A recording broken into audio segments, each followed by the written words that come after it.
El dolor en el costado era un cuchillo ardiendo, pero sus excusas por teléfono cortaron más profundo. Soy Clemencia, 72 años, comerciante retirada. Creen que estoy indefensa, pero mi chequera aún tiene tinta. Nunca pensé que el silencio de una casa grande pudiera hacer tanto ruido como una plaza de mercado en hora pico. Llevo 3 años viviendo sola en esta casona de techos altos en el barrio antiguo, desde que mi esposo, que en paz descanse, se fue dejándome con los recuerdos y un negocio de telas que vendimos justo a tiempo. Durante 40 años, mis manos no conocieron crema suavizante, sino la aspereza del lino crudo, el polvo del algodón y el filo de las tijeras de sastre. Fui la primera mujer en tener 3 locales en el mercado central, y a base de cargar rollos de tela más pesados que mis propios hijos, logré que esos 3 muchachos se convirtieran en hombres de bien. Roberto es arquitecto, de esos que diseñan edificios que parecen cajas de cristal y nunca tienen tiempo para visitar una casa de ladrillo y mortero como esta. Luis es cardiólogo, una ironía que la vida me regaló, porque parece no tener corazón para su propia madre. Y Javier, el menor, es abogado corporativo, experto en defender lo indefendible siempre y cuando la factura se pague en dólares. Los 3 son mi orgullo ante las vecinas, mi trofeo de guerra contra la pobreza, pero esa mañana de martes se convirtieron en mi mayor decepción. Todo comenzó con una puntada discreta debajo de las costillas, algo que confundí con una mala digestión por los tamales de la noche anterior. Soy una mujer dura, de las que se curan con té de manzanilla y una sobadita con alcohol, así que no le di importancia. Me levanté temprano, como siempre, para regar mis helechos y darle de comer al gato, Sultán, el único macho que me escucha en esta casa. Pero para las 10 de la mañana, la puntada se había transformado en una garra de hierro retorciéndome las entrañas. El sudor frío me bajaba por la nuca. Intenté sentarme en el sillón de la sala, ese que compramos cuando el negocio dio su primer gran fruto, pero el dolor me dobló hasta dejarme de rodillas sobre la alfombra. Sentía que algo dentro de mí estaba a punto de estallar. Con las manos temblorosas y la vista nublada, busqué mi teléfono celular. No marqué al 911, marqué a mi sangre. Primero llamé a Luis. Es médico. Él sabría qué hacer. El teléfono sonó 4 veces antes de irse al buzón. Insistí. A la segunda llamada contestó, con esa voz apresurada y seca que usa cuando cree que le voy a pedir que venga a arreglar una gotera. Mamá, estoy entrando a una conferencia internacional. ¿Es urgente? Porque de verdad no puedo hablar ahora. Hijo, me duele mucho el costado. Creo que es algo malo. No puedo ni pararme. Alcancé a gemir, apretando los dientes. Seguro son gases, mamá. Tómate un té de anís y acuéstate. Si sigue doliendo en 2 horas, llamas a un taxi y vas a urgencias. Pero no exageres. Tengo que colgar. Ya están presentando al ponente. La línea murió antes de que pudiera decirle que sentía que me moría. La humillación me quemó más que la fiebre que empezaba a subir. No exageres. Él, que ha operado a extraños durante horas, no tenía 2 minutos para diagnosticar a la mujer que le pagó la carrera vendiendo popelina y seda. Marqué a Roberto. Él siempre fue el más sensible, o eso creía yo. Bueno, mamá, rápido que tengo a los inversionistas en la sala de juntas. Roberto, necesito ir al hospital. Tu hermano no me hizo caso. Me siento muy mal. Ay, mamá, por Dios. Ahora, estamos cerrando el trato del año. Mira, no puedo salirme, es imposible. Llama a Javier, él debe estar más libre. Te deposito para el taxi luego, ¿sí? Un beso. Otro clic. Otro silencio. Las lágrimas se me mezclaron con el sudor. El dolor ya era un grito constante en mi abdomen. Me quedaba Javier, mi bebé, el que siempre venía a comer los domingos si no tenía resaca. Javier, susurré cuando contestó. Mami, no, ni me digas nada. Estoy en medio de un litigio. El juez está de un humor de perros. No puedo salir. Me quitan la licencia si abandono la sala. Pide un Uber, mamá. Ya estás grande, puedes resolverlo. Hablamos en la noche. Ya estás grande. La frase rebotó en las paredes vacías de la casa. Sí, estaba grande, vieja y sola. Mis 3 inversiones más grandes, mis 3 orgullos universitarios, me habían dicho lo mismo con diferentes palabras. Tu dolor no es nuestra prioridad. Nuestro trabajo, nuestro dinero, nuestro estatus. Eso sí importa. Me arrastré como pude hasta la puerta principal. El dolor era tan agudo que me nublaba la vista. Veía puntos negros bailando frente a mis ojos. Logré abrir la puerta de madera pesada y salí a la banqueta, apoyándome en la pared de piedra. La calle estaba viva, ruidosa, indiferente.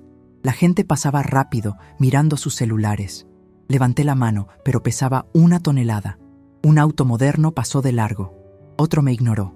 Entonces, un vehículo viejo, un sedán que había visto mejores tiempos, con la pintura un poco quemada por el sol y un rosario colgando del espejo retrovisor, se detuvo bruscamente.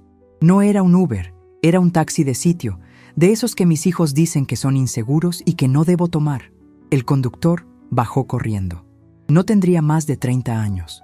Llevaba una camisa planchada pero desgastada en el cuello y unos jeans limpios. Tenía cara de preocupación genuina, esa que no vi en ninguna de las fotos de perfil de mis hijos. «Señora, ¿qué le pasa? Está pálida como un papel».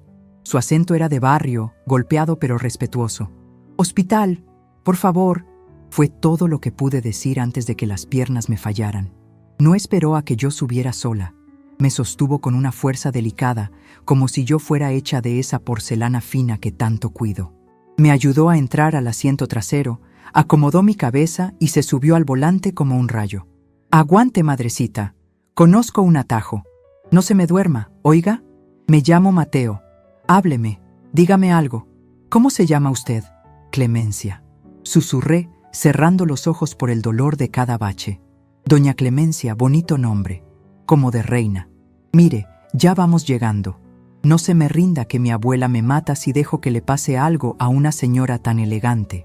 Mateo manejó como si llevara a la presidenta de la nación.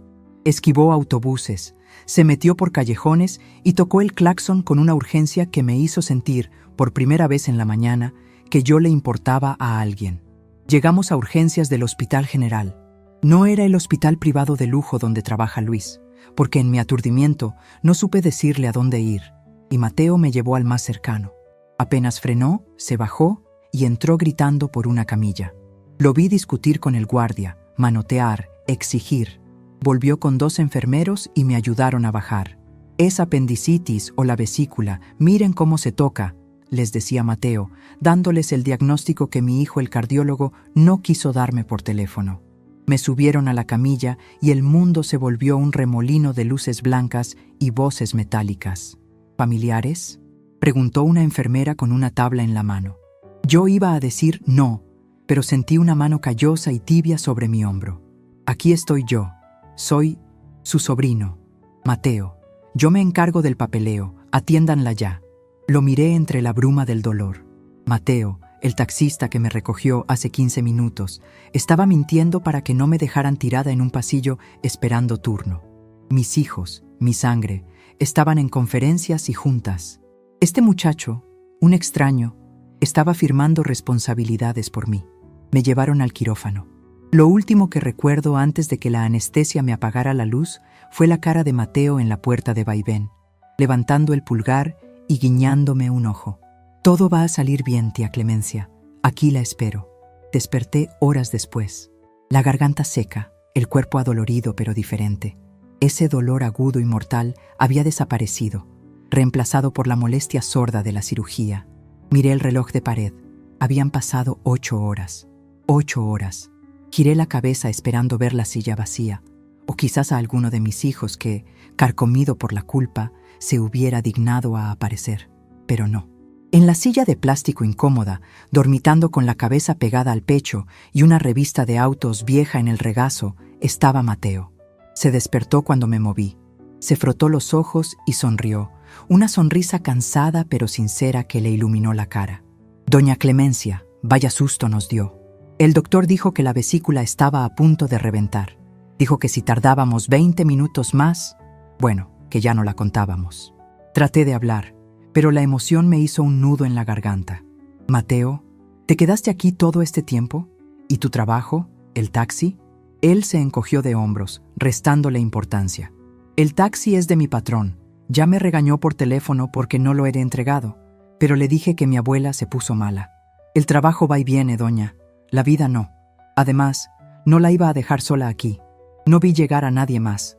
Esa frase me golpeó más fuerte que la anestesia. No vi llegar a nadie más. Mis hijos no habían llegado. Revisé mi celular que Mateo había dejado en la mesita de noche. 3 mensajes de WhatsApp. Luis: mamá, espero que estés mejor de los gases. Avísame en la noche, sigo full.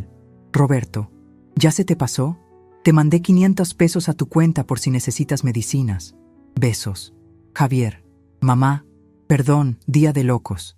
Mañana paso a verte si me desocupo temprano. Nadie llamó al hospital. Nadie preguntó dónde estaba. Asumieron que, como siempre, la vieja Clemencia, la roca, la que cargaba rollos de tela de 50 kilos, se las arreglaría sola. Y tenían razón, me las arreglé, pero no gracias a ellos. Miré a Mateo. Estaba preocupado, revisando su billetera disimuladamente. Seguramente había perdido el día entero de ganancias y probablemente tendría que pagar una multa al dueño del taxi. Mateo, dije con voz firme, aunque ronca, ayúdame a sentarme. Necesito hacer una llamada, pero no a mis hijos. Doña, tiene que descansar. Descansaré cuando me muera, mijo. Ahora necesito vivir. ¿Cuánto tienes que pagarle al dueño del taxi por el día perdido? No se preocupe por eso. Dímelo. Soy comerciante, Mateo. Conozco la cara de las deudas. Son 800 pesos de la cuenta del día, más la gasolina. Pero en serio, cerré los ojos un momento. 800 pesos. Mis hijos gastan eso en una botella de vino un martes cualquiera. Roberto me transfirió 500 pesos como si fuera una limosna para callar su conciencia. La ira, fría y calculadora, empezó a reemplazar la tristeza en mi pecho. Esa ira que me sirvió para negociar con proveedores tramposos hace 30 años estaba despertando de nuevo. Mateo, cuando me den de alta, tú me vas a llevar a casa, y no solo te voy a pagar el día. Vamos a tener una conversación. Claro, doña Clemencia, yo la llevo. Pero primero que el doctor diga que está bien. El doctor de guardia entró poco después. Me explicó que la operación fue un éxito, una colecistectomía de urgencia. Me miró con curiosidad. Tuvo suerte, señora. Su nieto fue muy insistente. Si no nos hubiera presionado en la entrada, tal vez la hubiéramos dejado en espera un rato más. Es un buen muchacho. Asentí lentamente. Sí, doctor. Es el mejor muchacho que tengo. Me dieron el alta al día siguiente por la mañana. Mis hijos aún no sabían que me habían operado. Decidí no decirles. Quería ver cuánto tiempo tardaban en darse cuenta de que su madre estuvo a punto de convertirse en un cadáver. Mateo me llevó a casa. Me ayudó a subir las escaleras, me preparó un té y fue a la farmacia por mis antibióticos con el dinero que le di. Cuando volvió, se sentó en la orilla del sofá, incómodo por estar en una casa tan grande. Bueno, doña Clemencia, ya la veo mejor. Me tengo que ir a chambear para recuperar lo de ayer. Espera, le dije. Saqué mi chequera de la bolsa que había quedado en la entrada. Mis manos ya no temblaban. Escribí una cifra. Arranqué el cheque y se lo extendí. Él lo miró y abrió los ojos como platos. Señora, estos son 20,000 pesos. No puedo aceptar esto. Es demasiado. Yo solo hice lo que cualquiera haría. No, Mateo. Tú hiciste lo que mi propia sangre no hizo. Esto cubre tu semana, la multa del taxi, y un poco más para que arregles ese coche o lo que necesites. Y no es un pago, es una inversión. ¿Inversión? Sí, porque necesito un chofer de confianza. Y parece que eres el único hombre en esta ciudad que sabe lo que significa la lealtad. Mateo intentó protestar, pero vio la determinación en mis ojos. Aceptó el cheque con las manos temblorosas y una lágrima discreta. Se fue prometiendo volver al día siguiente para llevarme a la revisión médica. Cuando cerró la puerta, la casa volvió a quedar en silencio. Pero ya no era el silencio de la soledad y el abandono. Era el silencio de la estrategia. Me senté en mi escritorio de caoba, ese donde revisaba las facturas de las telas hace años. Saqué una carpeta de cuero negro del cajón inferior. Ahí estaba, mi testamento.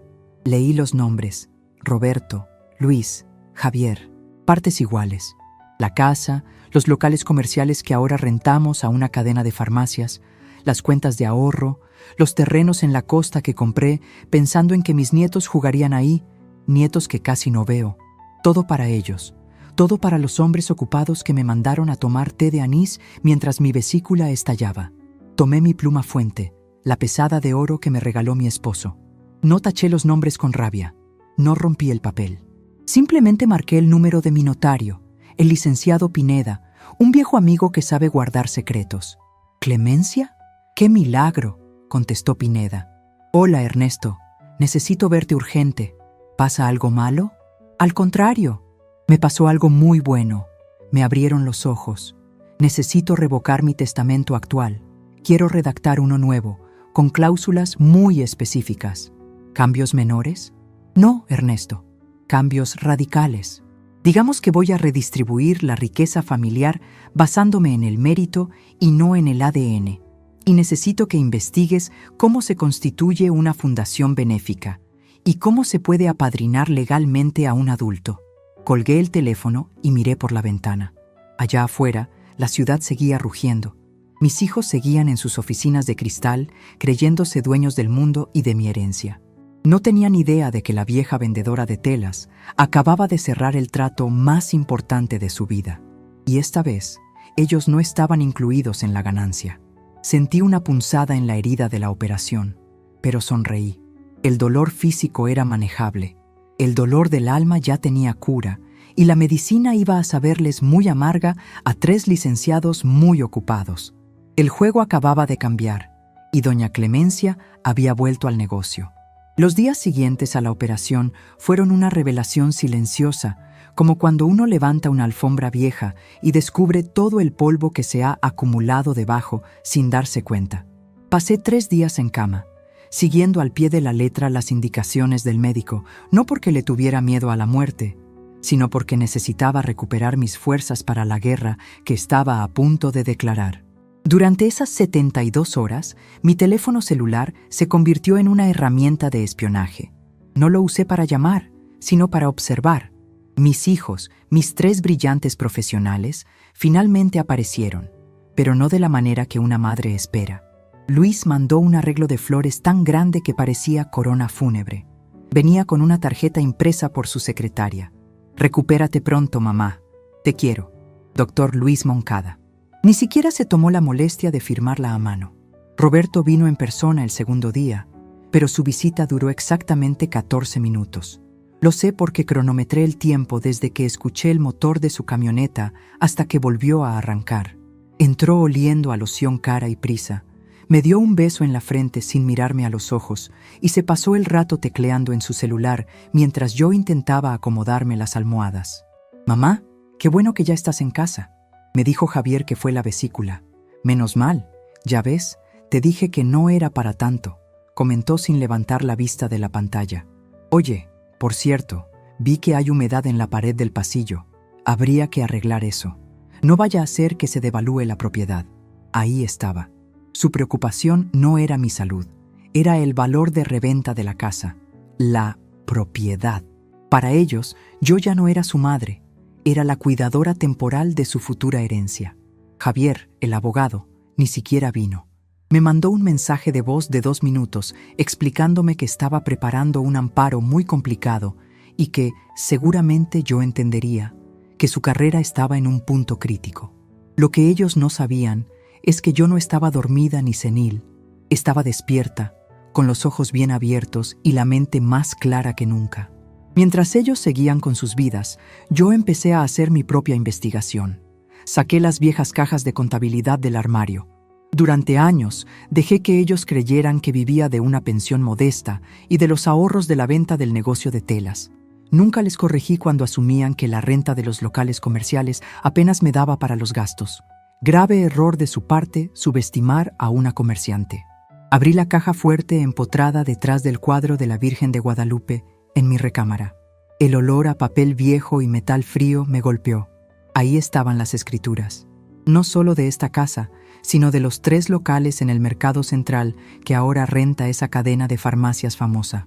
También estaban los títulos de propiedad de 2 terrenos en la zona industrial que compramos con mi esposo cuando aquello era puro monte, y que ahora valen una fortuna porque van a construir un centro comercial al lado.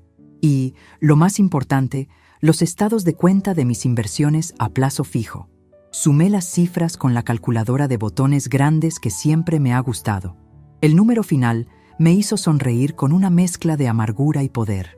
Tenía suficiente dinero no solo para vivir como reina el resto de mis días, sino para comprar la dignidad que mis hijos habían perdido.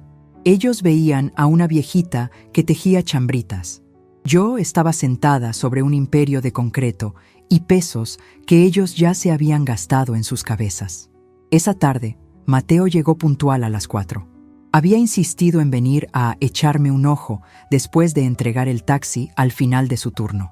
Traía un tupper con caldo de pollo que, según dijo, había preparado su mamá. Doña Clemencia tiene que comer. Mi jefa le puso hierbabuena y garbanzos. Dice que eso levanta hasta a un muerto. Me dijo mientras servía el caldo en un plato hondo de mi vajilla buena. Lo observé mientras se movía por mi cocina. Era un muchacho sencillo, con las manos curtidas por el volante y una camiseta de fútbol desteñida, pero tenía una delicadeza en sus gestos que mis hijos perdieron en cuanto obtuvieron sus diplomas. Mateo, le dije, probando el caldo. Estaba delicioso, sabía a hogar, a cuidado real. ¿Tú sabes a qué me dedicaba yo antes? Él negó con la cabeza mientras partía un limón. No, doña, solo sé que es una señora muy elegante. Vendía telas. Empecé con un puesto de 1 metro cuadrado. La gente me decía que una mujer no podía negociar con los mayoristas, que me iban a comer viva. ¿Y sabes qué hice? Aprendí a leer la calidad de la tela con solo tocarla. Sabía si me querían vender gato por liebre con los ojos cerrados. Me limpié la boca con la servilleta de tela y lo miré fijamente. Y ahora, mijo, estoy tocando la tela de mi propia vida y me doy cuenta de que está podrida en algunas partes. Pero tú eres de buen material. Resistente. Mateo se sonrojó y bajó la mirada. No diga eso, doña. Yo solo hago lo que me enseñaron en mi casa. Haz el bien sin mirar a quién, dice mi abuela. Tu abuela es una mujer sabia. La mía decía, al que obra bien, bien le va, pero a veces hay que darle un empujoncito a la suerte. Ese día tomé la decisión definitiva. No iba a hacer una venganza a gritos ni un drama de telenovela. Iba a hacer una operación quirúrgica, tan precisa como la que me sacó la vesícula, pero esta vez yo tendría el bisturí. A la mañana siguiente, Ernesto Pineda, mi notario de toda la vida, llegó a la casa.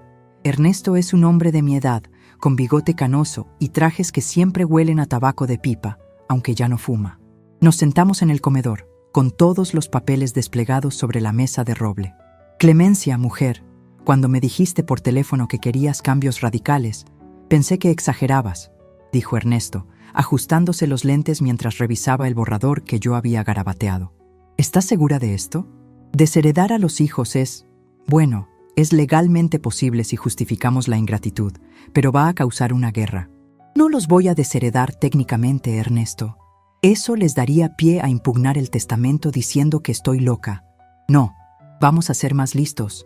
Vamos a dejarles algo. ¿Algo? Ernesto arqueó una ceja. Sí, les voy a dejar lo que más valoran, su independencia. Y a cada uno le voy a dejar un objeto personal de alto valor sentimental, pero de valor económico nulo. Al arquitecto, los planos originales de esta casa.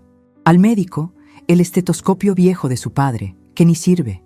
Y al abogado, mi colección de libros de leyes de 1970. Ernesto soltó una carcajada seca. Eso es cruel, Clemencia. Cruel fue dejarme 8 horas en una sala de espera con el dolor comiéndome las entrañas, Ernesto. Cruel es que tengan tiempo para conferencias y litigios, pero no para contestar una llamada de auxilio de la mujer que les pagó esas carreras. ¿Y el grueso del patrimonio?, preguntó poniéndose serio. Estamos hablando de propiedades, cuentas, inversiones. Es mucho dinero, Clemencia. ¿A quién se lo vas a dejar? ¿A la iglesia? ¿Al gobierno? Negué con la cabeza. No, quiero crear un fideicomiso, un fondo de administración. Y quiero que el beneficiario principal sea una fundación que vamos a constituir. Una fundación para ayudar a personas mayores que están solas. Que pague acompañantes, transporte médico digno, medicinas. Me parece noble. ¿Y quién va a administrar eso? Yo, mientras viva. Y cuando yo falte, necesito una albacea de confianza absoluta. Alguien que no se deje corromper por mis hijos cuando vengan como buitres. Miré hacia la cocina, donde Mateo estaba arreglando la bisagra de la puerta de la alacena, algo que se ofreció a hacer mientras esperaba para llevarme al banco, negándose a cobrarme un peso extra. Tengo a la persona, Ernesto, pero necesito blindarlo legalmente.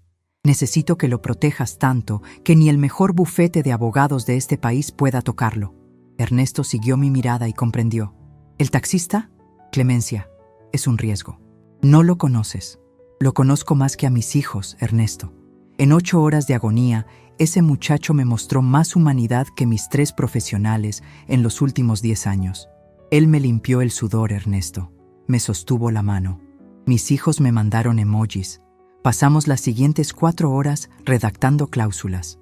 Fue agotador, pero cada párrafo que escribíamos me devolvía un poco de la energía que la tristeza me había robado.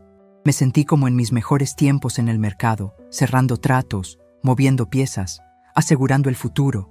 Redescubrí que mi cerebro no se había oxidado, solo estaba en pausa por falta de uso. Cuando terminamos, me sentía ligera. Había una cláusula especial que me causaba particular satisfacción. La cláusula de la última oportunidad. Mis hijos no sabrían del cambio de testamento todavía. Quería darles una oportunidad, una sola, de demostrar que estaba equivocada. Si fallaban, el testamento se activaría irrevocablemente. Al despedir a Ernesto, Mateo se acercó limpiándose las manos en un trapo. «Listo, doña. Esa puerta ya no rechina. ¿Quiere que la lleve al banco ahora?» «Sí, Mateo. Pero antes, siéntate un momento». Él se sentó en la orilla de la silla, siempre respetuoso, siempre temeroso de ensuciar algo. «Mateo, ¿tú tienes estudios?» «Pues, terminé la prepa, doña. Quería estudiar administración, pero mi papá se enfermó y tuve que agarrar el taxi para ayudar en la casa. Luego nacieron mis sobrinos y pues, ya sabe cómo es la cosa. El dinero hace falta hoy, no mañana». Asentí. Era la historia de tantos. Talento desperdiciado por la urgencia de sobrevivir. ¿Y si yo te dijera que necesito un asistente personal? Alguien que me ayude a administrar mis rentas, a ir al banco, a supervisar reparaciones. No un chofer, Mateo, un administrador. Sus ojos se abrieron como platos. Pero yo no sé de eso, doña Clemencia. Yo sé manejar y cambiar llantas. Tú sabes tratar a la gente.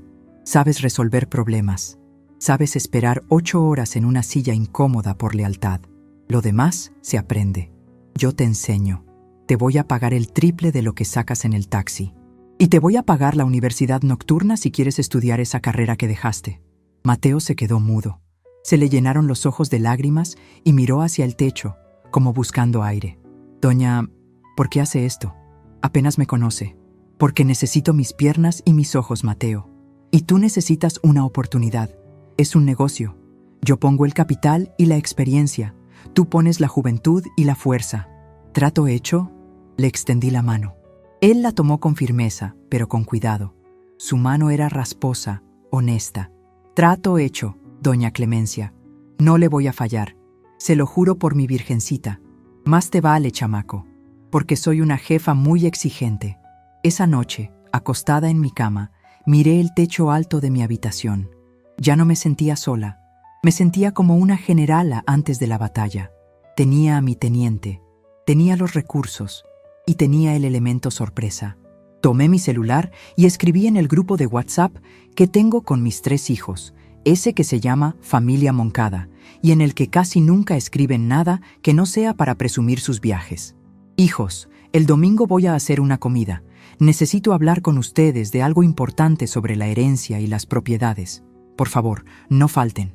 Hay cambios que deben saber. Sabía exactamente qué palabras usar. Herencia, propiedades. Esas eran las palabras mágicas que abrirían sus agendas más rápido que cualquier emergencia médica. Quería verles las caras. Quería ver cómo se les iluminaban los ojos pensando que iba a repartir el pastel en vida. Lo que no sabían es que el pastel ya tenía dueño y no eran ellos. Apagué la luz con una sonrisa en los labios. El dolor de la operación era ya solo un recuerdo lejano. Ahora, lo único que sentía era la adrenalina fría de la justicia. Mis hijos creían que tenían a una madre indefensa. Pronto descubrirían que, en realidad, tenían a una matriarca que acababa de despertar de una larga siesta. Y como decíamos en el mercado, el que paga manda. Y la cuenta estaba a punto de llegar a su mesa. El domingo amaneció con ese sol brillante y mentiroso que promete calor pero te hiela los huesos si te quedas quieta en la sombra. Me levanté a las 6 de la mañana, no porque el dolor me despertara. La herida cicatrizaba de maravilla, gracias a los cuidados de Mateo, sino porque la ansiedad de la batalla me recorría las venas como cafeína pura. Hoy era el día. Hoy mis 3 hijos vendrían a reclamar lo que creían suyo, sin saber que entraban a la boca del lobo. Bajé a la cocina y encontré a Mateo ya vestido. Habíamos ido el día anterior a una tienda departamental.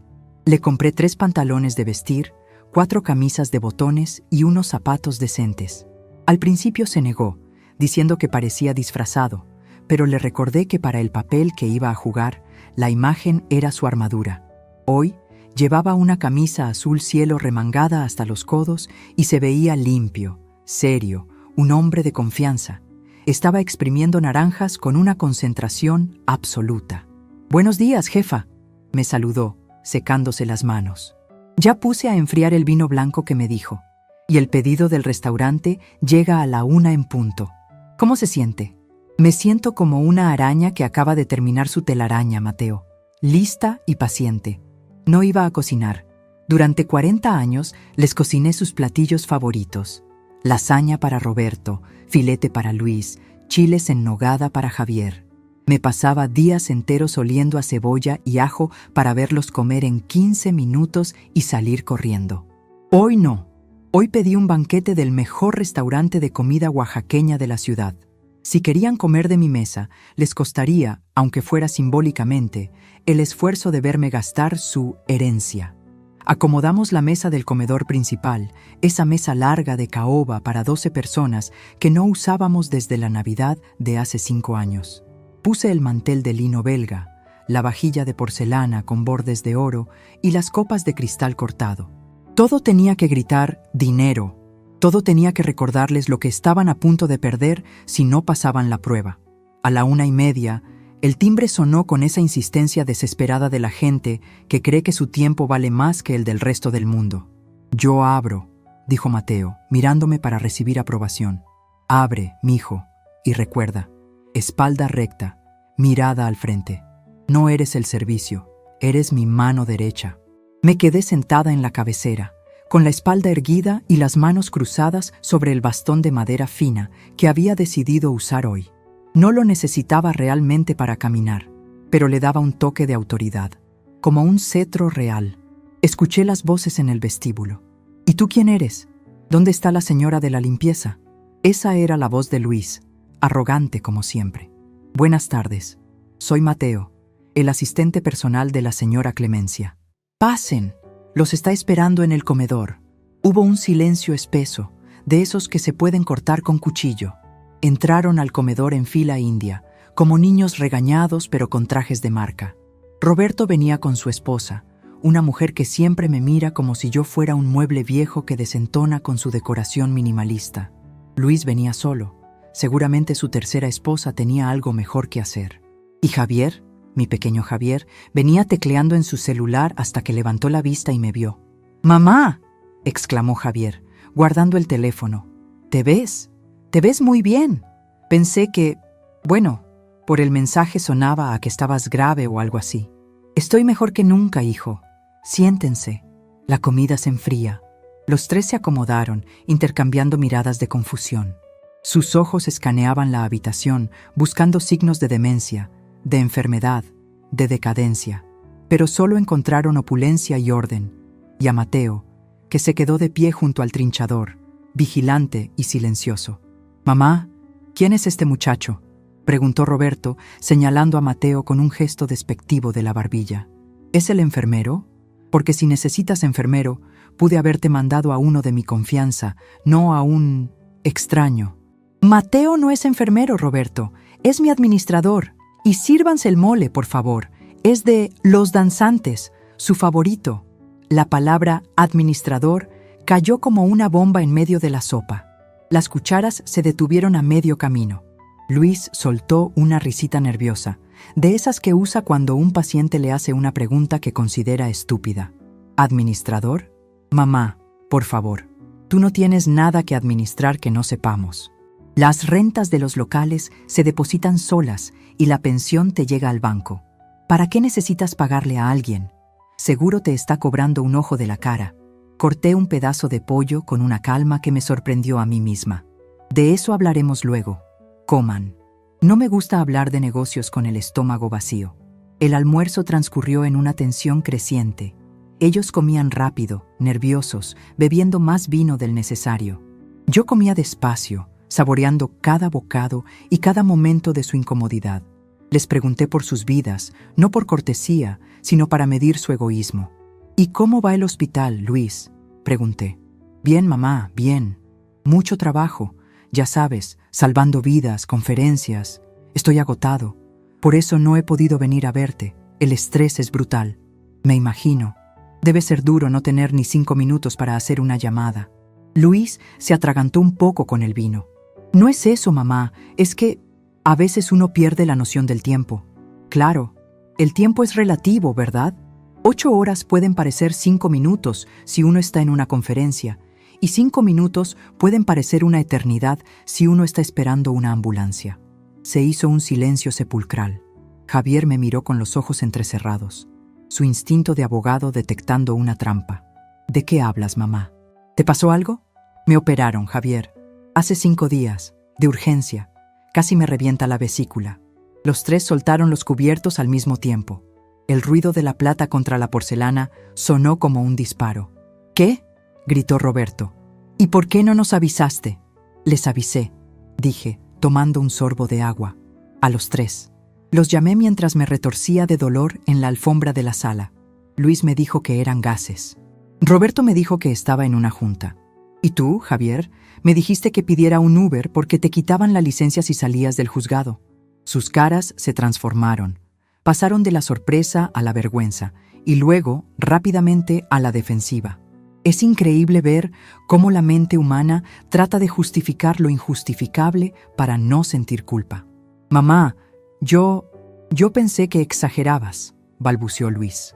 Siempre has sido muy dramática con tus dolores.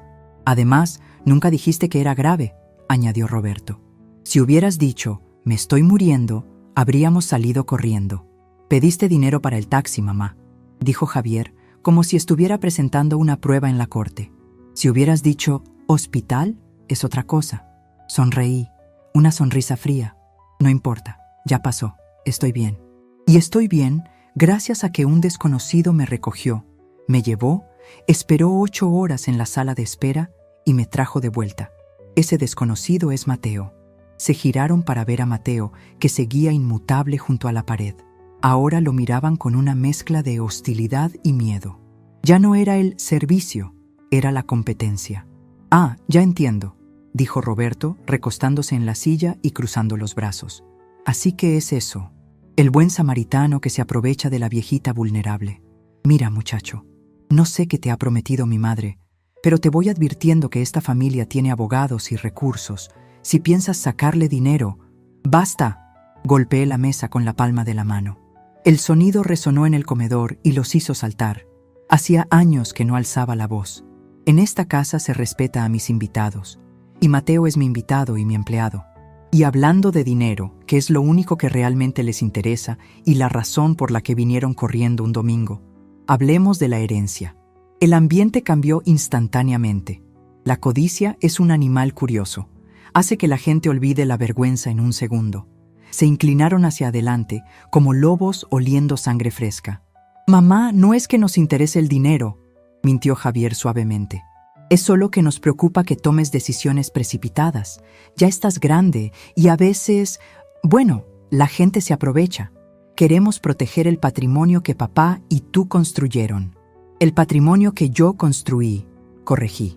Tu padre era un buen hombre, pero quien negociaba con los proveedores y cargaba los rollos era yo. Y tienen razón, hay que protegerlo. Por eso los llamé. He estado revisando mis cuentas. Hice una señal a Mateo. Él se acercó con una carpeta de cuero y sacó 3 hojas de papel. Puso una frente a cada uno de mis hijos. No eran cheques, eran estados de cuenta, pero no los míos. Eran investigaciones que Mateo y yo habíamos hecho en internet y con algunos contactos viejos del mercado que saben todo de todos. ¿Qué es esto?, preguntó Luis, tomando la hoja. Es un resumen de sus situaciones actuales, hijos míos. Tú, Luis, Tienes 3 hipotecas y le debes la pensión alimenticia a tus 2 exesposas. Estás a un paso del embargo. Roberto, tu firma de arquitectura tiene 2 demandas por fallas estructurales y estás viviendo a crédito para mantener las apariencias con tus socios. Y tú, Javier, miré al menor con lástima. Tú perdiste el caso de la farmacéutica y debes una fortuna en costas procesales. Se quedaron helados. El color desapareció de sus rostros. El secreto de sus vidas exitosas estaba expuesto sobre la mesa, junto al mole y el arroz. ¿Cómo sabes esto?, susurró Roberto con la voz temblorosa. Porque soy su madre. Y porque antes de dejarles mi dinero, necesito saber si son capaces de administrar el suyo. Y por lo que veo, no lo son. Están quebrados. Los 3 hombres de bien están ahogados en deudas por querer vivir una vida que no pueden pagar. Javier se puso de pie, rojo de ira. Esto es una violación a la privacidad. No tienes derecho a investigarnos. Tengo todo el derecho, repliqué sin moverme. Ustedes están esperando que yo me muera para tapar sus agujeros financieros. Me ven como un cajero automático con fecha de caducidad. Admítanlo. Nadie respondió. La verdad flotaba en el aire, pesada y tóxica. Siéntate, Javier, ordené. Y para mi sorpresa, se sentó. Todavía tenía poder sobre ellos. Escuchen bien, continué, bajando la voz a un tono más peligroso. Iba a repartir la herencia en vida. Esa era mi intención inicial. Vender las propiedades, liquidar las cuentas y darles su parte ahora, para que disfrutaran. Vi el brillo en sus ojos. La esperanza renacía. A pesar de los regaños, a pesar de la exposición, seguían pensando en el cheque. Pero hice una pausa dramática, tomando un sorbo de vino.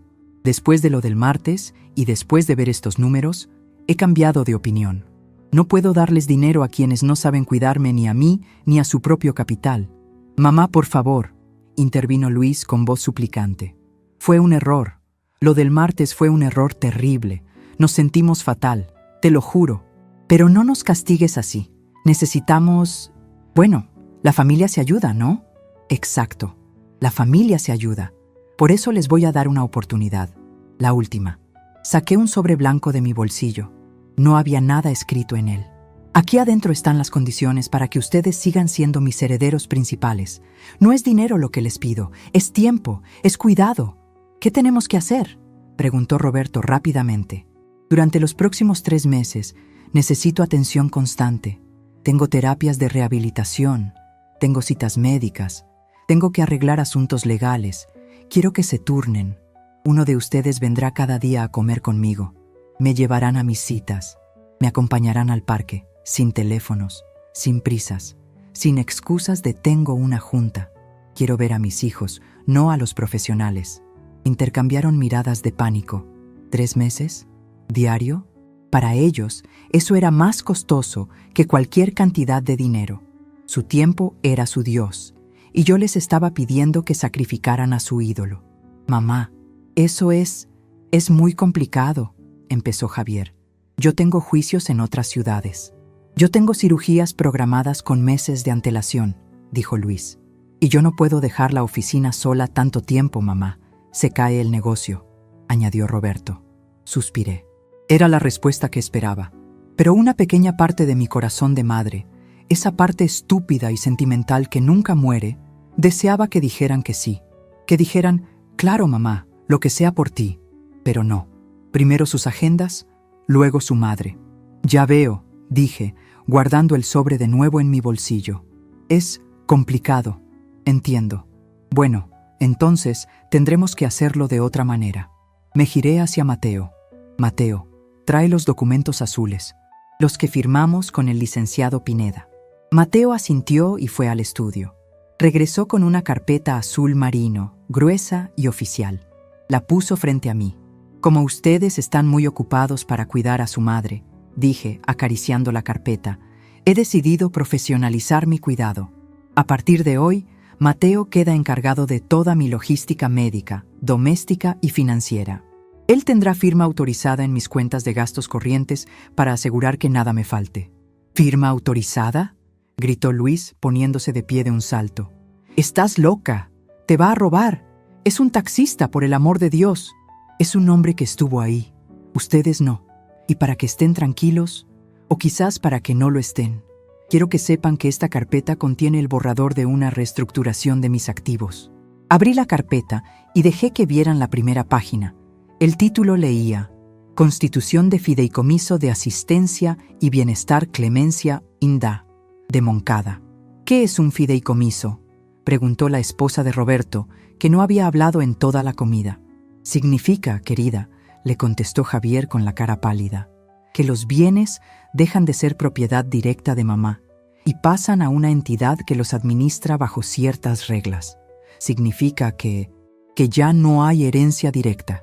No exactamente, corregí con una sonrisa maliciosa. Significa que la herencia está condicionada, muy condicionada, y el administrador del fideicomiso, el que decidirá si ustedes cumplen con las cláusulas para recibir un centavo en el futuro, será un consejo externo. No les dije que Mateo sería parte de ese consejo en el futuro. No todavía. Quería verlos sudar. Tienen 3 meses, hijos. 3 meses para demostrarme que merecen estar en la lista de beneficiarios de este fideicomiso. Si no, todo, absolutamente todo, desde esta casa hasta el último rollo de tela que queda en la bodega, pasará a obras de beneficencia. Me levanté, apoyándome en el bastón y en el brazo firme que Mateo me ofreció de inmediato. La comida ha terminado. Estoy cansada. Mateo los acompañará a la puerta. Y llévense las sobras del mole. Sé que les gusta, y odio desperdiciar comida, casi tanto como odio desperdiciar mi cariño. Caminé hacia las escaleras sin mirar atrás.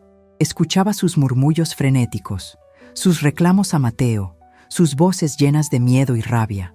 Pero Mateo, con esa calma que estaba empezando a admirar más cada día, solo les dijo: «Por favor, señores, la señora necesita descansar. Salgan con cuidado. El escalón de la entrada está recién encerado». Subí a mi cuarto y cerré la puerta. Me recargué contra la madera, sintiendo cómo el corazón me latía con fuerza. No por miedo, sino por la euforia de haber tomado el control. Había lanzado los dados. Ellos creían que era un farol, una amenaza de vieja senil. No tenían idea de que el acta constitutiva del fideicomiso ya estaba redactada y que solo faltaba mi firma final ante notario, una firma que estamparía dependiendo de lo que viera en las próximas semanas. Me asomé por la ventana. Vi a mis 3 hijos discutiendo en la banqueta, manoteando, señalando hacia la casa. Se veían pequeños desde aquí arriba, pequeños y vulnerables. Ahora saben lo que se siente, susurré. Ahora saben lo que es necesitar algo y que te den la espalda. Mateo tocó suavemente a la puerta. «¿Doña Clemencia? Ya se fueron. ¿Necesita algo?» Abrí la puerta. Él estaba ahí, con una taza de té de manzanilla. «Gracias, mijo. ¿Qué te dijeron al salir?» Mateo sonrió de medio lado. «El abogado me dijo que me iba a investigar hasta los antecedentes del kinder. El arquitecto me ofreció dinero si le conseguía una copia de esa carpeta azul. Y el doctor solo me miró con odio. ¿Y tú qué hiciste?» Les di sus tuppers con mole y les deseé buena tarde. Solté una carcajada que me limpió el alma. «Bien hecho, Mateo, muy bien hecho. Prepárate porque la guerra apenas empieza. Hoy fue solo el primer disparo. Mañana empezamos a mover el dinero de verdad». Bebí el té caliente, sintiendo cómo me reconfortaba. Mis hijos pensaban que tenían 3 meses para convencerme. Pobres ingenuos. No sabían que yo no estaba buscando ser convencida, estaba buscando justicia, y la justicia, como el buen tejido, toma tiempo, paciencia y una mano firme para cortar los hilos podridos. El juego había cambiado de tablero, y por primera vez en años, yo tenía todas las fichas. Las siguientes semanas fueron una obra de teatro mal ensayada, una comedia barata donde mis 3 hijos intentaban actuar el papel de familia amorosa sin haberse aprendido el guión. Según mi ultimátum, tenían que cuidarme, pero su versión de cuidado se parecía más a una vigilancia carcelaria. Luis venía a revisarme, pero pasaba más tiempo mirando los cuadros de la sala como si estuviera tasándolos para una subasta que tomándome la presión. Roberto trajo a un amigo contratista con la excusa de reparar una humedad, pero los escuché cuchicheando sobre cómo dividir la casa en departamentos de lujo. Y Javier Javier fue el peor. El abogado brillante empezó a dejar carpetas olvidadas en la mesa del comedor, documentos con títulos complicados sobre cesión de derechos y poderes notariales amplios, esperando que yo, la vieja ignorante, los firmara por error entre las recetas de cocina. Creyeron que la presión surtiría efecto, que me cansaría de su presencia forzada y les daría lo que querían solo para que me dejaran en paz. Pero no contaban con que mi paciencia se había curtido esperando clientes difíciles en el mercado y que ahora tenía un guardián en la puerta. Mateo se convirtió en mi sombra y en mi escudo.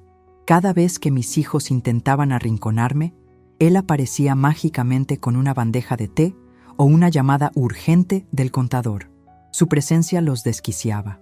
Lo trataban con desdén, le daban órdenes que él ignoraba con una educación exquisita, y lo miraban como si fuera un insecto en su sopa. La gota que derramó el vaso cayó un martes por la tarde. Mis 3 hijos llegaron juntos, algo que no sucedía a menos que fuera Navidad o un funeral. No venían a cuidarme, venían a dar el golpe final. Traían con ellos a un hombre calvo y sudoroso con un maletín médico. «Mamá, tenemos que hablar», dijo Javier, usando su voz de «estoy cerrando un trato». Estamos muy preocupados por tu salud mental. Este es el doctor Velasco, un psiquiatra forense muy reconocido, amigo de Luis. ¿Salud mental?, pregunté, dejando mi libro sobre la mesa con calma, aunque por dentro me hervía la sangre. Me operaron de la vesícula, no del cerebro. Es que... Tus decisiones recientes, mamá, intervino Roberto, frotándose las manos nerviosamente. Eso de meter a un taxista a la casa, darle poder sobre las cuentas, amenazarnos con la herencia, son signos claros de demencia senil. Queremos protegerte. Si el doctor certifica que no estás en plenas facultades, podemos anular esos cambios locos y nosotros nos encargaremos de todo, como debe ser. El doctor Velasco se acercó con una sonrisa condescendiente, sacando una linterna pequeña. Señora Clemencia, solo será un examen rápido. Unas preguntas sencillas para ver cómo está su orientación temporoespacial. Miré a mis hijos. Ahí estaban, mis 3 orgullos, intentando declararme loca para robarme en vida. No sentí tristeza en ese momento. Sentí una claridad helada, absoluta. La cláusula de la última oportunidad había expirado. Ellos mismos la habían quemado. «Mateo», llamé con voz tranquila. Mateo salió de la cocina inmediatamente. No traía té esta vez, traía la carpeta azul. «¿Sí, doña Clemencia? Por favor, acompaña al doctor Velasco a la salida. Y dile que si intenta acercarse a mí con esa linterna, lo demandaré ante la Comisión de Arbitraje Médico por intento de diagnóstico fraudulento. Tengo cámaras grabando esta sala desde hace 2 semanas». El doctor se puso pálido, guardó su linterna y miró a Javier con pánico. Me dijeron que la señora estaba desvariando. Yo no me presto a líos legales con grabaciones. El hombre salió casi corriendo, dejando a mis 3 hijos boquiabiertos y solos en medio de la sala. «Se les cayó el teatro, muchachos», dije, poniéndome de pie sin necesidad del bastón. Pensaron que podían asustarme. Pensaron que podían declararme incompetente para tomar el control. ¿Qué error tan caro acaban de cometer? «Mamá, no es lo que piensas», empezó a balbucear Luis. «Cállate». Mi grito resonó en las paredes altas de la casona. «Se acabó. Les di 3 meses. No aguantaron ni 3 semanas sin intentar traicionarme. Querían el dinero rápido, ¿verdad? Sus deudas los están ahogando y pensaron que sacrificar a su madre era la salida fácil». Caminé hacia la mesa donde Mateo había depositado la carpeta azul. La abrí con un golpe seco. Ustedes querían saber qué había en el fideicomiso. Querían saber qué pasaría con su patrimonio. Bueno, hoy es el día de la revelación. Siéntense. Nadie se movió. Estaban paralizados por el cambio en mi tono. Ya no era la madre dolida. Era la dueña del negocio cerrando la cortina. «Que se sienten», ordenó Mateo, con una voz de mando que nunca le había escuchado. Los 3 obedecieron al instante, asustados por la transformación del sirviente. «Bien», continué. «Durante estas semanas, mientras ustedes conspiraban con psiquiatras, Mateo y yo hemos estado trabajando. Ustedes creen que las propiedades son suyas por derecho divino. Se equivocan. Son mías por derecho de sudor, y como dueña absoluta he tomado decisiones irrevocables. Saqué 3 documentos notariados de la carpeta y los lancé sobre la mesa. Se deslizaron hasta quedar frente a cada uno. Léanlo. No es un borrador. Es una copia certificada del acta constitutiva de la Fundación Clemencia Moncada para el Adulto Mayor. Se firmó ayer ante el licenciado Pineda. Javier agarró el papel como si quemara. Sus ojos recorrían las líneas frenéticamente, buscando una trampa, un error legal. Esto no puede ser cierto, susurró con la cara gris. ¿Aportación de bienes inmuebles? ¿Capital semilla irrevocable? Mamá, ¿metiste los terrenos de la zona industrial a la fundación? Los terrenos, los locales comerciales y el 70% de mis inversiones líquidas, confirmé con una sonrisa de satisfacción. Todo eso ahora pertenece a la fundación. Su objetivo es construir y operar centros de día para ancianos olvidados por sus familias. Ancianos como yo. ¡Estás loca!, gritó Roberto poniéndose de pie y tirando la silla. Esos terrenos valen millones. Teníamos un preacuerdo con la constructora para el centro comercial. Ese dinero era nuestra salvación. Era mi dinero, Roberto. Y ahora servirá para algo más digno que tapar tus fraudes inmobiliarios. Luis estaba llorando. Llorando de verdad, pero no por mí, sino por él mismo.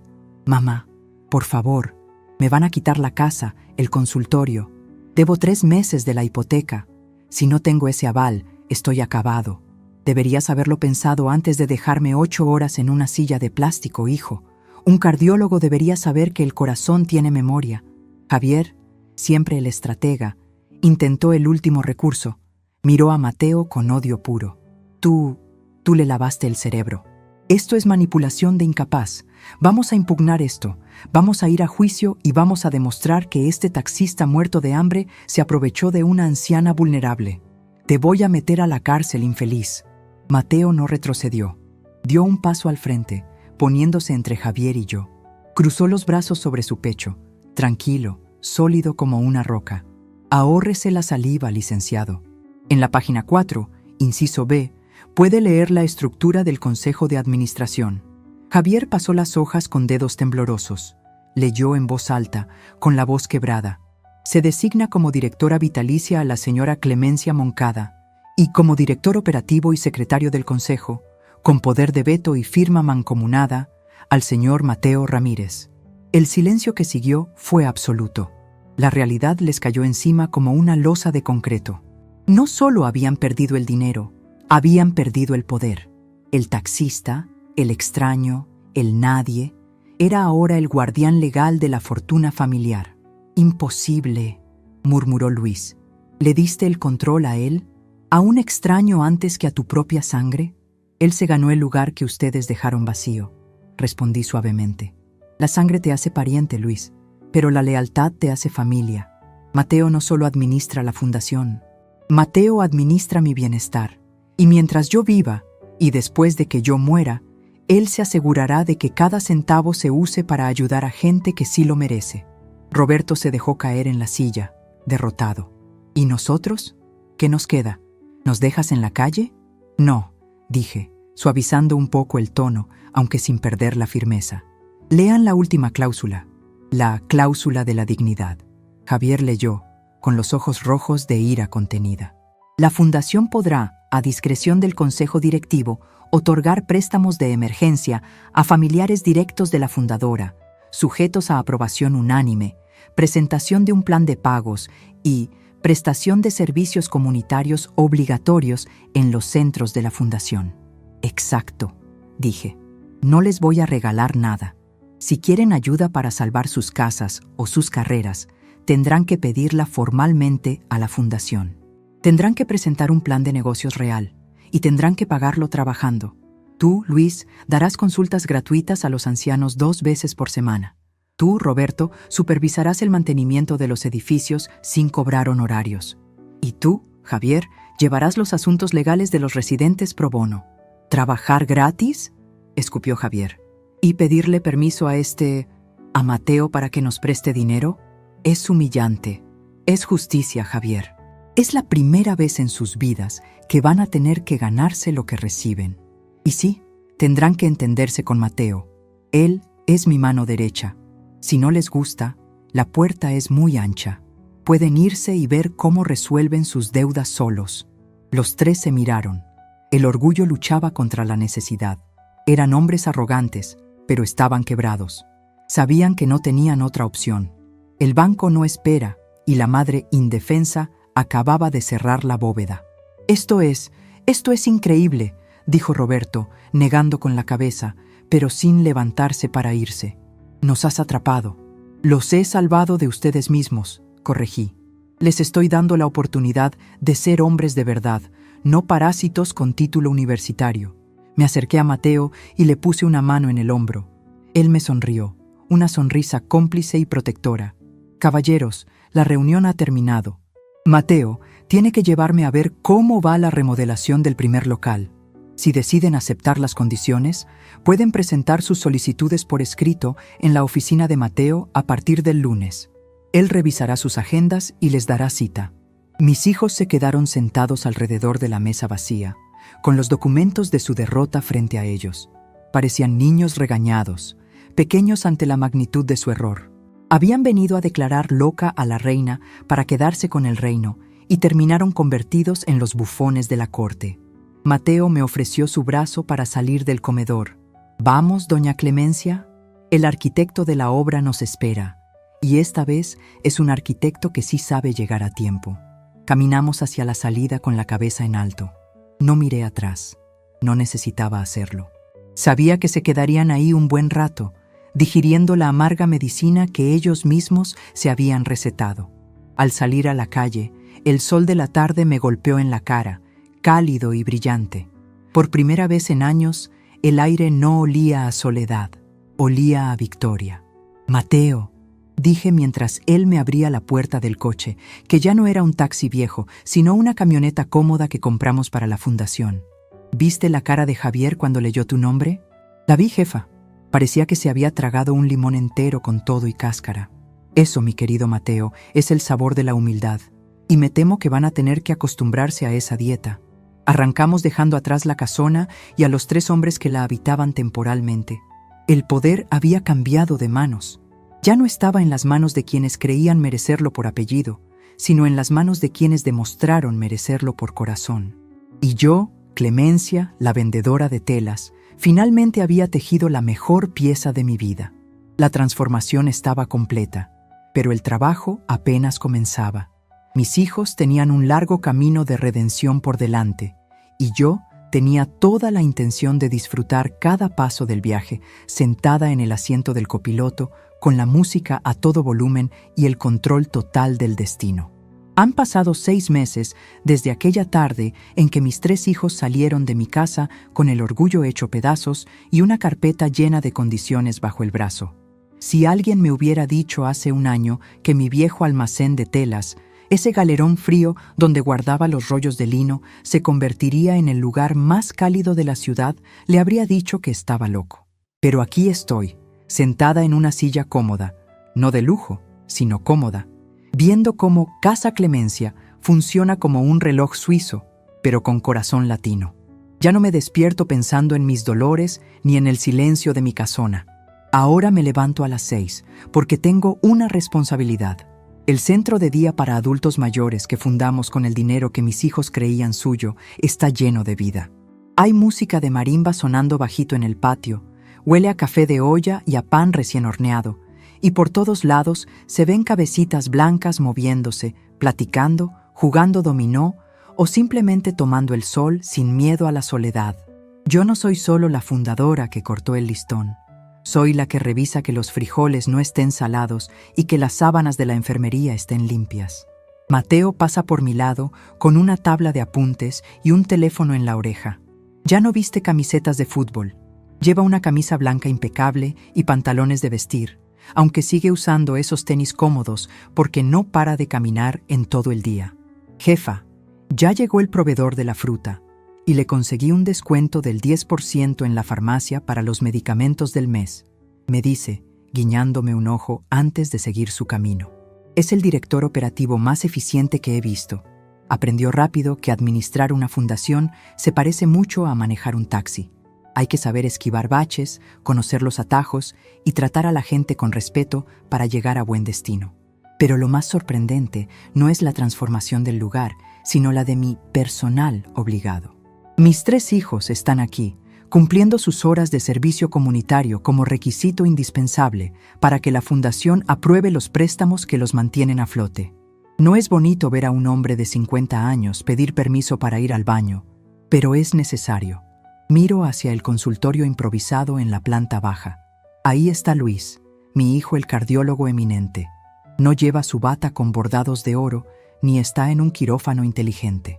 Está sentado en un banco de madera, tomándole la presión a doña Chonita, una viejita de 80 años que vende chicles en el centro y que nunca en su vida había podido pagar una consulta privada.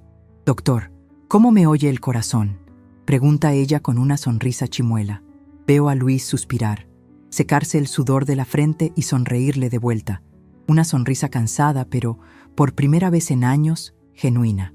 Su corazón suena fuerte, doña Chonita. Más fuerte que el de muchos jóvenes. Tómese su pastilla y venga a verme el martes. Al principio, Luis lo hacía con asco, usando guantes hasta para saludar. Pero la semana pasada lo vi quedarse media hora más de su turno porque un señor se sintió mal. Nadie se lo pidió. Lo hizo porque recordó, entre tanta deuda y arrogancia, por qué estudió medicina en primer lugar.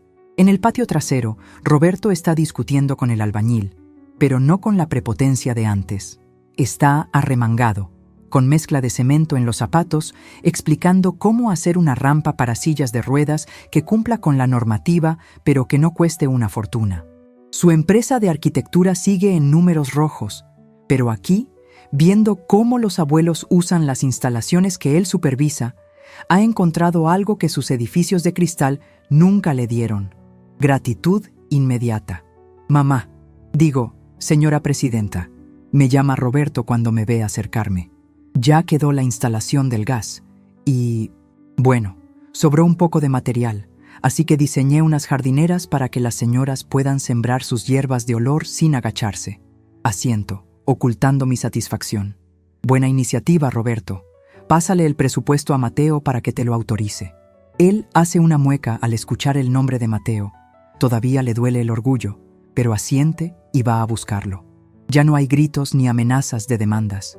Saben quién tiene la chequera. Y luego está Javier. Mi abogado tiburón está en una mesita en la esquina del salón de usos múltiples. No está cerrando tratos millonarios. Está ayudando a don Pedro a tramitar su pensión del bienestar, llenando formularios con una paciencia que yo no sabía que tenía. Don Pedro es sordo de un oído y le hace repetir todo 3 veces. El Javier de hace 6 meses habría salido corriendo. El Javier de hoy, que necesita que la fundación le pague la mensualidad de su coche para que no se lo embarguen, respira hondo y repite la explicación. Ayer, Javier entró a mi oficina con la cabeza baja. «Mamá, logré que el Seguro Social le pagara la operación de cataratas a la señora Lupe. Estaba mal clasificada en el sistema. Les gané el amparo. Tenía un brillo en los ojos. No era el brillo de la codicia por ganar una comisión en dólares. Era el brillo de haber ganado una batalla justa. Bien hecho, hijo», le dije.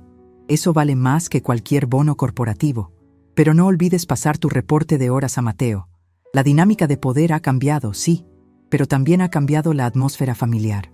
Ya no somos extraños que se reúnen a presumir éxitos vacíos. Somos un equipo forzado por las circunstancias, trabajando en la trinchera de la realidad. Mis hijos están aprendiendo que el dinero no se merece por apellido, se gana con sudor y servicio. Han tenido que bajarse de su pedestal para mirar a los ojos a la gente que antes ignoraban, y en ese proceso se están encontrando a sí mismos. La comunidad, por su parte, ha abrazado la fundación como algo propio. En el barrio ya no soy la viuda rica de la casona, soy doña Cleme. Los vecinos traen pan, los comerciantes del mercado donan frutas que están maduras pero buenas, y los taxistas compañeros de Mateo hacen viajes gratis para traer a los abuelos que no pueden caminar. Se ha creado una red de apoyo que va más allá del dinero. El otro día vi a Mateo enseñándole a Javier cómo cambiar una llanta de la camioneta de la fundación. Javier, con su camisa de marca manchada de grasa, reía de algo que Mateo le decía.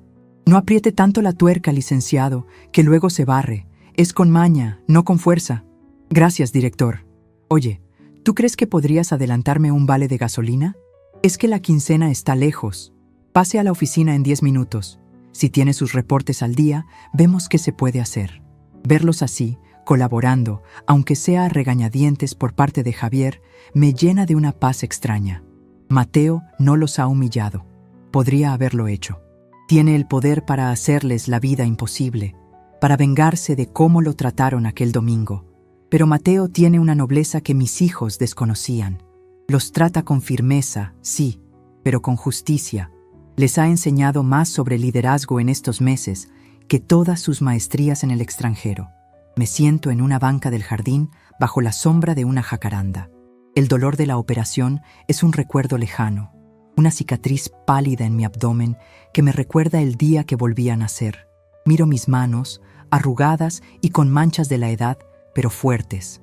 Estas manos cargaron rollos de tela, firmaron cheques y ahora, al final del camino, han tejido una red de seguridad para que nadie tenga que sufrir lo que yo sufrí en esa sala de espera.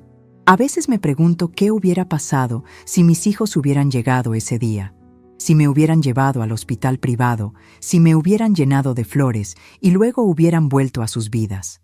Seguramente yo seguiría sola en mi casona, esperando una llamada que nunca llega, guardando mi herencia para 3 extraños que solo esperaban mi funeral. La vida, en su infinita sabiduría y con su humor negro, me tuvo que dar un dolor de muerte para enseñarme a vivir. Me tuvo que mostrar la traición de la sangre para que encontrara la lealtad del corazón. Mateo se acerca con 2 vasos de agua de Jamaica bien fría. Se sienta a mi lado sin decir nada, solo a hacerme compañía. No revisa su celular, no mira el reloj, simplemente está. Jefa, ¿en qué piensa? En el testamento, Mateo. Él se tensa un poco. Todavía le incomoda hablar de eso. No se preocupe por eso ahora, doña. Usted tiene cuerda para rato. Lo sé, pero estaba pensando que fue la mejor inversión de mi vida. No cambié mi testamento para castigarlos, Mateo. Lo cambié para salvarlos. Mateo sonríe y toma un trago de su agua. Pues parece que está funcionando. El doctor Luis me pidió ayer que si podía venir los sábados también. Dice que en su casa se aburre y que aquí doña Chonita le cuenta mejores chistes que sus amigos del club de golf. Solté una carcajada. Vaya, ¿quién lo diría? Al final, la medicina para el alma también cura la estupidez. El sol empieza a bajar, tiñendo el patio de naranja y dorado. Los abuelos empiezan a recoger sus cosas para que la camioneta los lleve a casa. Veo abrazos, escucho promesas de hasta mañana. Veo dignidad. Yo no sé cuánto tiempo me quede. Pueden ser 5 años, 10, o tal vez mañana mismo me llame el Señor a rendir cuentas. Pero ya no tengo miedo. No voy a morir sola en una habitación vacía. Voy a morir aquí, con las botas puestas, rodeada de la familia que construí. Mis 3 hijos biológicos que están aprendiendo a ser humanos. Mis 50 hijos adoptivos de cabello blanco que llenan este lugar. Y Mateo, el hijo que la vida me regaló en un taxi destartalado. Me levanto con ayuda de mi bastón y camino hacia la entrada para despedir a los visitantes. Adiós, doña Cleme, Dios la bendiga, me dicen apretándome las manos. Y a ustedes, mis cielos. Nos vemos mañana. Cuando el último se va, cierro la reja con Mateo. Mis 3 hijos salen de sus puestos, cansados, despeinados, pero con la satisfacción del deber cumplido. Se acercan a la camioneta donde Mateo los llevará a sus casas, porque vendieron sus coches de lujo para pagar deudas. Buenas noches, mamá, dice Roberto, y me da un beso en la mejilla. Un beso que no huele a prisa, sino a sudor y cariño real. Descansa, madre, dice Luis. Hasta mañana, jefa, dice Javier, con una media sonrisa irónica. Los veo subir a la camioneta. Mateo se sube al volante, me toca el claxon 2 veces y arranca. Me quedo parada en la banqueta viendo cómo se alejan. Mi esposo, que en paz descanse, siempre decía que el mejor negocio es el que deja ganancias para todos. Tenía razón. Yo gané mi dignidad. Mis hijos ganaron una lección de humildad. Mateo ganó un futuro.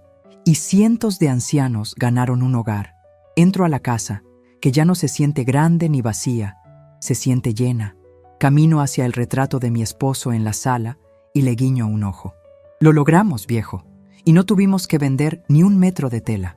Apago las luces de la planta baja, pero dejo encendida la del letrero exterior que ilumina la calle oscura.